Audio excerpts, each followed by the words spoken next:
Hello అండి, అందరికీ నమస్కారం. నేను ఈరోజు మీకోసం ఎంతో రుచికరమైన నెల్లూరు చేపల పులుసును చేసి చూపించబోతున్నాను. వీడియో చివరి వరకు చూస్తే ఈ పులుసు ఎలా చేయాలో మీకు అర్థమవుతుంది. ఈ నెల్లూరి చేపల పులుసు తినడం మొదలు పెడితే అన్నం మొత్తం ఖాళీ అయిపోవాల్సిందే, అంత టేస్టీగా ఉంటుంది ఈ పులుసు. దీనికోసం కేజీ చేపల్ని తీసుకొని ఉప్పు రాగి పిండి వేసి కొంచెం సేపు నానబెట్టి శుభ్రం చేసుకుంటే నీచు వాసన అనేది రాదు. కేజీ చేపలకి 100 గ్రాముల చింతపండును తీసుకొని శుభ్రం చేసి వాటర్ పోసి బాగా నానబెట్టాలి. 2 పెద్ద సైజు ఉల్లిపాయల్ని తీసుకొని ఇలా సన్నగా ముక్కలుగా కట్ చేసుకోవాలి. చేపల పులుసు అనేది ఉప్పు, కారం, చింతపండు సరిపడా వేసుకుంటే ఏ చేపల పులుసు అయినా టేస్టీగా ఉంటుంది. కొంచెం కరివేపాకును తీసుకొని,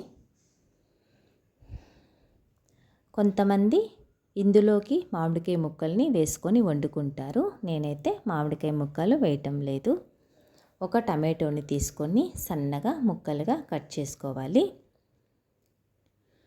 స్టవ్ వెలిగించి బాండీ పెట్టి 1 స్పూన్ ధనియాలు, 1 స్పూన్ జీలకర్ర, 1 స్పూన్ ఆవాలు, 1/2 స్పూన్ మెంతులు వేసి దోరగా వేయించుకోవాలి. ఈ దినుసులు చల్లారాక మెత్తగా పొడి చేసుకొని పక్కన పెట్టాలి. స్టవ్ వెలిగించి బాండీ పెట్టి ఆవాలు, ఉల్లిపాయ ముక్కలు వేసి దోరగా వేగనివ్వాలి. నెల్లూరు సైడు ఆవాలు వేసుకుంటారు. ఆవాలు వేస్తే మంచి టేస్టీగా ఉంటుంది ఈ పులుసు. ఉల్లిపాయలు కొంచెం కలర్ మారాక టమాటో, కరివేపాకు వేసి మీడియం ఫ్లేమ్లోనే వేయించుకోవాలి. టమాటో మెత్తబడ్డాక 2 స్పూన్లు కారం, కొంచెం పసుపు, సరిపడా ఉప్పు,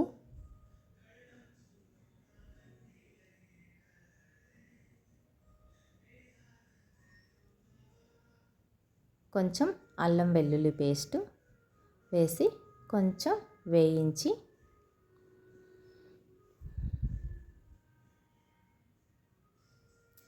శుభ్రం చేసుకున్న చేప ముక్కలను ఇలా పక్కగా ఇలా వేసుకోవాలి.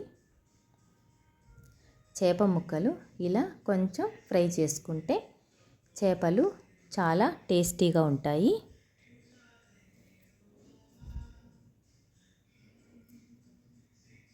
ఇలా అన్నీ వేసుకున్నాక కొంచెం అటు ఇటు తిప్పుకుంటూ కొంచెం సేపు వేయించుకోవాలి.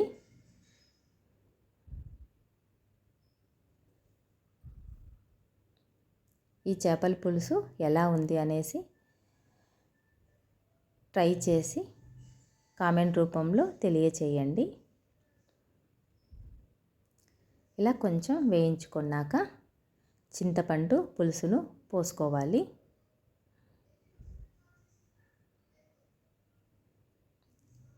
చింతపండు పులుపు మొత్తం పోసుకున్నాక నీళ్ళు సరిపడా చూసుకొని ఇంకొక గ్లాసు నీళ్ళు పోసుకోవాలి.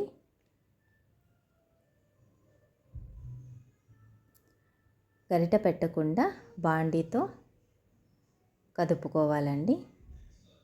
గరిట పెడితే చేపలు చితికిపోతాయి. ఇలా క్లాత్ పెట్టుకొని కొంచెం తిప్పుకుంటే సరిపోతుంది. ముందుగా తయారు చేసుకున్న పౌడర్ని 1 స్పూన్ వేసుకోవాలి. ఇలా మొత్తం బాగా ఉడికాక చివరగా కొత్తిమీర వేసుకుంటే ఎంతో రుచికరమైన చేపల పులుసు రెడీ. ఈ చేపల పులుసు మొత్తం మీడియం ఫ్లేమ్లోనే పెట్టి ఉడికించుకోవాలి. ఈ చేపల పులుసు మీకు నచ్చినట్టయితే ప్లీజ్ లైక్ చేయండి, షేర్ చేయండి, సబ్స్క్రైబ్ చేసుకోండి. Thank you.